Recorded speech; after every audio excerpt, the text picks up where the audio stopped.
Hi and welcome, it's Hertforshire here, and we've got a Mitchell. We're at Stanborough Lakes, and Mitchell's going to take you through a little quick intro.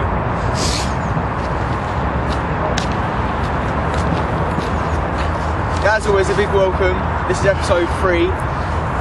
Basically, I'm just going to show you through my rod setups. Scott's going to show you through his. Abraham will probably just run through one of his rigs. So that's it for me, really. Scott? All I'm saying is just to brief what I'm using at the moment. That rig I showed you in Crafty Rig Talk Part 2, using that with a solid bag of pellet. Just for the small, I'm not looking for big carp today, just anything to pick up. And then on the other one, I've got like a normal rig with a feeder and some soft pellet. Okay, I'm just going to talk you through my rod setup and a tackle I'm using on this sort of lake. Basically, the rods are the ESP Paragon 12 foot 2 3/4. The reason I'm using a 2 3/4 is because I'm not fishing too far out and I'm not fishing too close in. I'm fishing bang on in the middle, and it's just comfortable fishing, and it's not a hard chuck either. But if I want to go at range, I can go at range with these ESP Paragons. Right, coming down to the reels, they're the Daiwa emblems. They're the 5000 Ts. Big enough spool on them to cast a mile, I reckon. They're absolutely brilliant reels for the money as well. That's it really from the reels. Coming down to the alarms, they're not the most expensive alarms in the world, but they do the job for me. They're so sensitive, it's ridiculous. You get a bite, bang, straight away, you get a beat. So basically whatever happens out there comes straight back to this. And then coming down to the bank sticks, they're the solar bank sticks. They're so rigid, once they're in the ground, there's no getting them back out. So you can be certain, if you're fishing locked up, you can be certain, you won't need snaggies, you can be certain that the fish will not take it over. And then coming down to the bobbins, finally, they're the solar bobbins as well. I find that they're not too heavy and not too light, they just fit perfect, suit perfect for my sort of fishing really. So I'm just going to hand over to Scott and he's just going to take you through his. Well guys, well I'm just going to go for my rod setup with you. Mitchell's just done his, so obviously this just matches it. I'm starting off, I've got JRC Defender rods. They're at 2.75 test curve.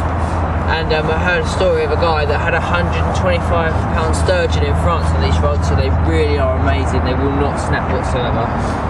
And the reels I've got Witchwood XC75s. I don't actually make them anymore because they discontinued them. They said they had problems with them, but I've never had a problem with these. I don't know what the problem was, but what. And I've got the Chubb Buzz Bars and Bank Sticks. They're the stainless ones. They're unbelievably strong. You cannot snap them. Like today, the floor is rock solid, and when I was hammering them in so hard, they just weren't breaking. So they're amazing. And that was without the top part. That was just with the bottom bar. And as you can see, you just undo those, lift, tighten them up again, and then you can have your rods facing down. And same with the front. And the front buzz bar is a bit wider, so your rod's tips sort of face out a little bit, and I think that looks much nicer, and it stops the tips from tangling together. For my bobbins, I've got the Nash slap heads. They're really good because they've inside there is a couple of ball bearings, and that line just slips in through the gap and clips in the ball bearings, and it doesn't cling on too tight. So if you do get a fish and you need to strike, it doesn't cling on properly, which is good. Let me just set that back up.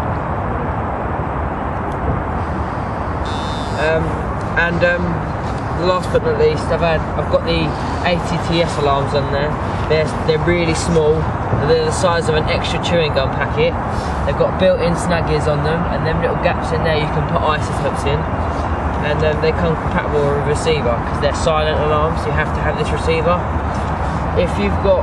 When you have this receiver, they come with little dongles. So even if you have alarms with a little jack plug, you can still put the dongles in there and it connects to this receiver. We've done a test with this before, and this has gone well over 200 metres, so it's really strong signal. And you can change the sensitivity by changing the colour to the rollers, because they've got little metal magnets on there. I don't know if you can see there. The different rollers, basically the more of them metal dots you've got on the roller, the more sensitive it is, because it rolls over a magnetic bar underneath there. So when it goes past there, it will count how many turns, and then it just counts how fast it's going. But that's it from me. I'm just giving you a quick update. We haven't done anything yet. It's 12:15 now. But Mitchell's mum just brought down a pizza and chips. She was in town, so she thought I'd do that. And not much to say really. Got anything to say? Fair enough. Well, we'll get back to you. Well, basically, we're a bit lost what to video at the moment. The lake's gone completely dead. There's no action. We haven't had any action for a couple of hours now. The other people fishing the other side of the lake, they haven't had any either.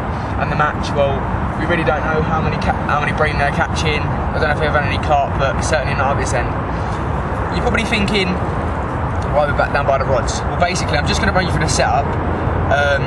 Yeah, again, you're probably thinking, why we're showing you through the rod setup? Well, I'm just going to show you what I'm going to change, or what I'm hoping to change in 2013, just after Christmas and the following, onwards to the end to 2014. Well, basically, starting off with the rods, they're the ESP Paragons, but as I've said, I'm going to change them. I'm going to get a set of 3 Sonics. They're the 13-foot 3 3/4. Basically, they're the 50mm butt rings. The full Duplon handle, so exactly the same with what I've got here, but just the 15mm butt ring. They're 13-foot 3 3/4, and they're just going to be for going abroad with, because as we're going to be going abroad in 2013 quite a bit, so yeah, that should be good. And then you're probably thinking a bit extreme from the Daiwa emblems, but I'm actually going to go straight upgrading to the Bezier QDs. You're probably thinking that's a big step, but I'm going to need them sort of reels to go abroad with. And plus, they're just a brilliant all-round reel. I'm not going to use them for waters like this. There's no need. I'm still going to keep this sort of setup for this here, but obviously I'm going to need it if I'm going to go abroad and bigger lakes. With the alarms, I'm going to get a set of 3 Delkims. Not only because not because these are bad alarms. It's just because a bit dated now, you know. So just upgrade them a little bit. I'm going to get the ones with receiver as well. I'm going to keep the buzz bars and bank sticks. I haven't got buzz bars with me today. They are freeway as well, and that's it really for me, but I will be going through luggage soon. And okay, so this is a quick update, guys. Well, Mitchell had a run, but it led to nothing, so I decided to take you through my sort of setup.